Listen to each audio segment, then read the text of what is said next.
Okay, Sarah, so we've talked about different data types. Now let's zoom in on text. Right.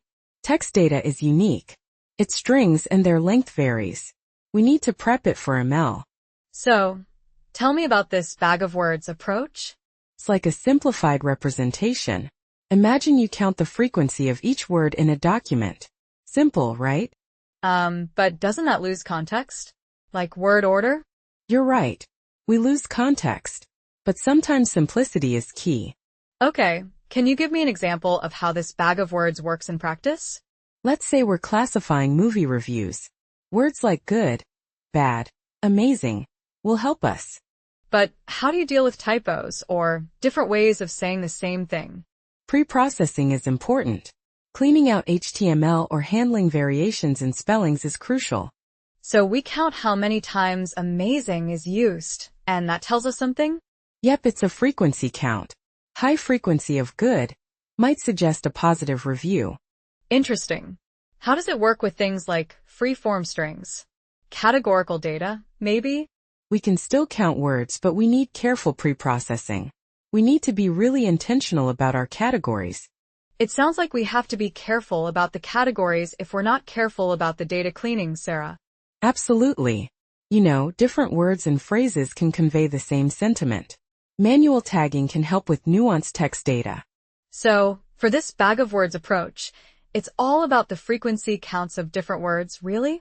Yes, but we need to clean the text first. That's essential for the method to work correctly. I see.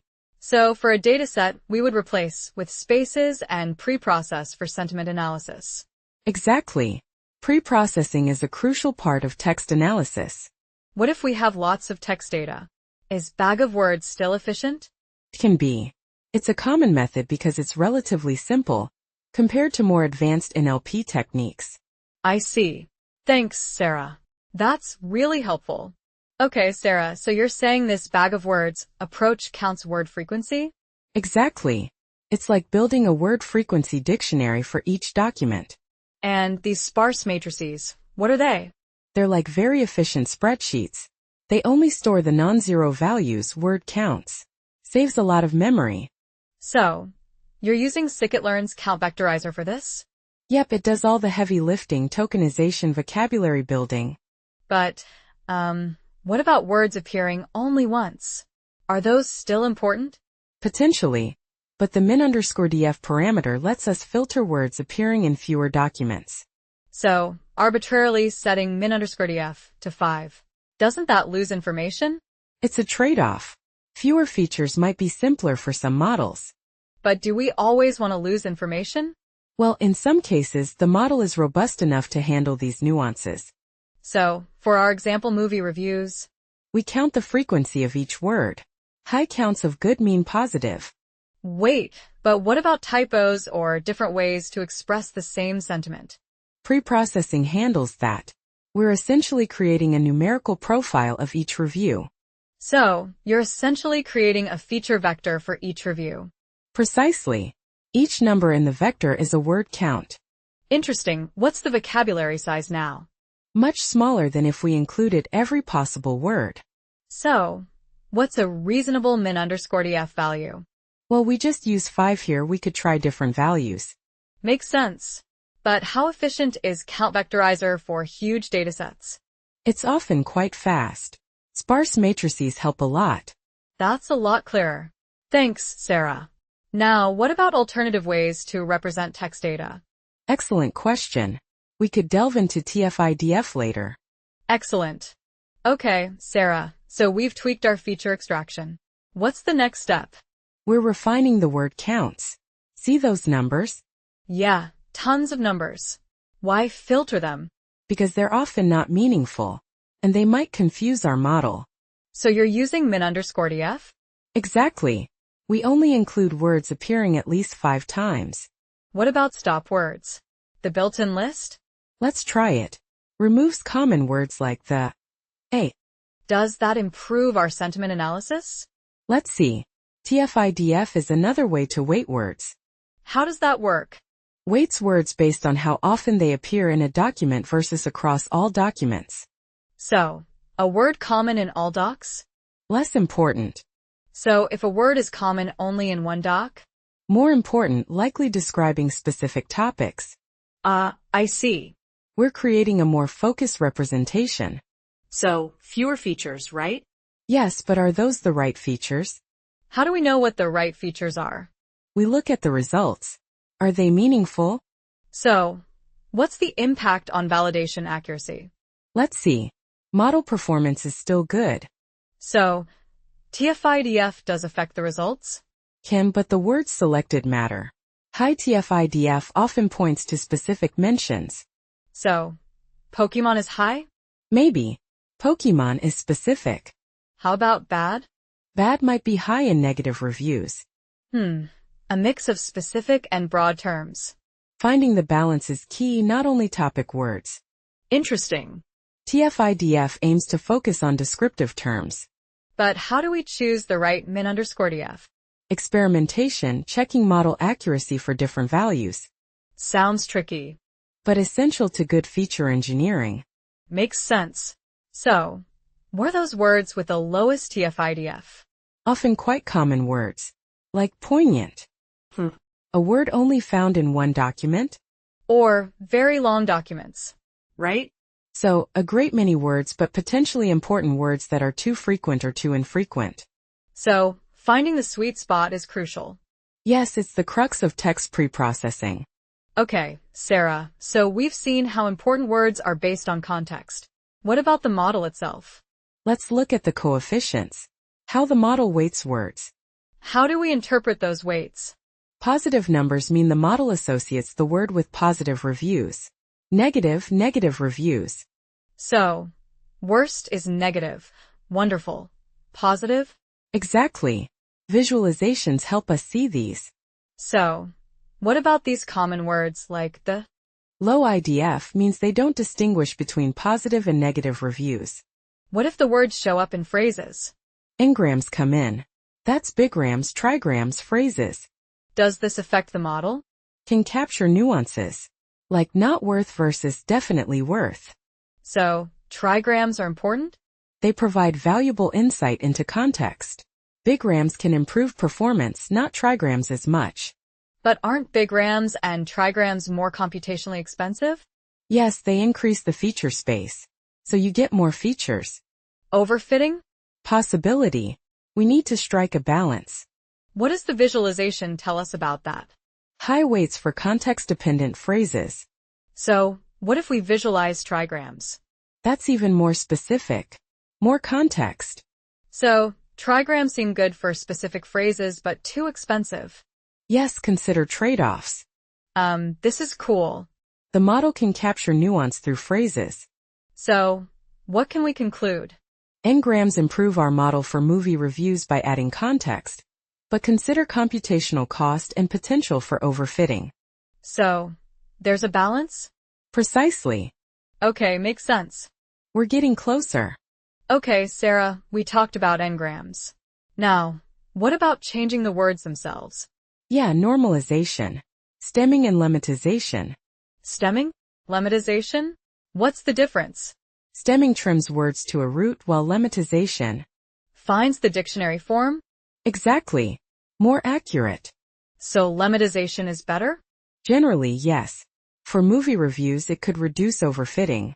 Fewer features, faster models? Potentially. It captures semantic meaning. How do we use this in practice? Custom tokenizers using tools like SpaCy. We modify count vectorizer. That seems more involved. More code, more work?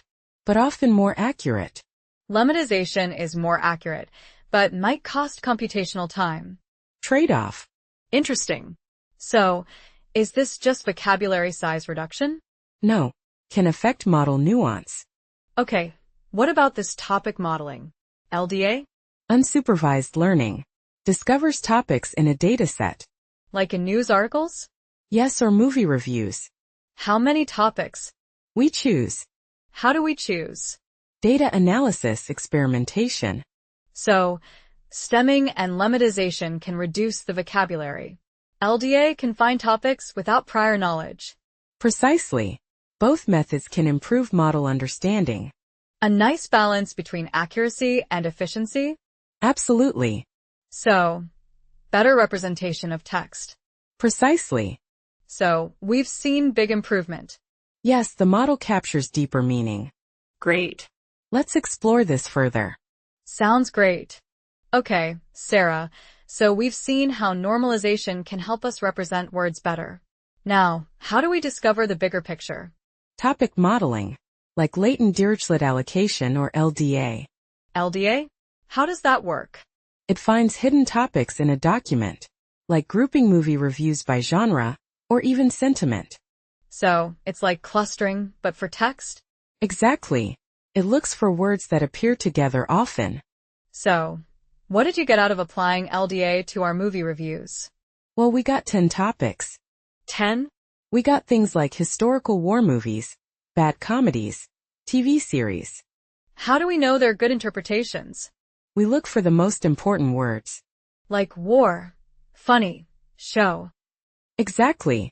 We looked at 100 topics too. 100. What did you see then? More specific ones. Horror movies, bad reviews, musical films. Okay, but can you clarify which topics were the most important in the visualization? Topic 97, which seems mostly stop words, and topic 16, which seem very negative. Others show genre.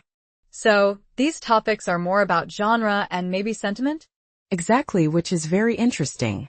It seems that most reviews consist of a combination of genre-specific comments and comments about the movie's rating or overall quality. You know, it's almost like the model is recognizing the different aspects of a movie review. That's really fascinating. Yeah, but how reliable are the interpretations? That's a good point. Could there be other ways to interpret the topics? Possibly. It may need human review. There's always a degree of interpretation. And what about the visual? The chart of topic weights? Well, it highlights the relative importance of each topic in the entire dataset. That makes sense. So, LDA helps us uncover these patterns in the text. Absolutely. Finding those hidden relationships and understanding the different perspectives a dataset holds. That's amazing, Sarah. Thanks. You're welcome. Let's explore further. Okay, Sarah, we've been delving into topic modeling, using LDA to find patterns in text. But what other tools are out there?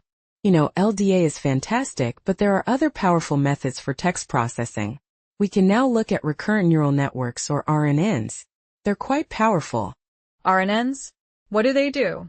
They're amazing at processing sequences of data, like text. Unlike LDA, which finds topics, RNNs can generate text. Generate text. Like write stories? Exactly. Think of translating languages, summarizing articles, tasks where you need the model to actually produce new text. Wow. So, how do they work? Well, they process words sequentially, kind of like a chain reaction. Each word influences the next, building on the context. So, it's like prediction? Exactly. And they are really good at that. But what about LDA? What's the difference? LDA is great for finding patterns in existing data, but RNNs are about generating new content. So, what's next for RNNs? We have tools like GenSim that support a lot of the theory behind RNNs, but also a lot of other more advanced techniques. Okay, so RNNs are about text generation, whereas LDA is about text analysis. Correct. They serve different purposes. LDA is fantastic for exploration, but RNNs are amazing for tasks like translation or summarization. That's really interesting. What are some real-world examples? Machine translation is a huge one. Imagine automatically translating a foreign language book into English without losing nuance. RNNs can be incredibly effective for that. That's amazing. Sarah, thanks for the overview. You're welcome. You know, this is just the tip of the iceberg. Definitely. There are so many tools and methods. So, listeners, if you're interested in learning more about these exciting advancements in NLP, be sure to subscribe to our channel. Absolutely. We're going deeper and exploring the exciting possibilities within this field. We've learned a lot today about topic modeling and next-generation text analysis tools, and the future of text analysis. It's been fun. Thanks for having me. You've been a fantastic guest. Thanks for joining us today, Sarah. Thank you, Jane. And to our listeners, We'll be back soon with more deep dives into the world of data, technology, and NLP. Thanks for listening and joining us. Goodbye. Goodbye.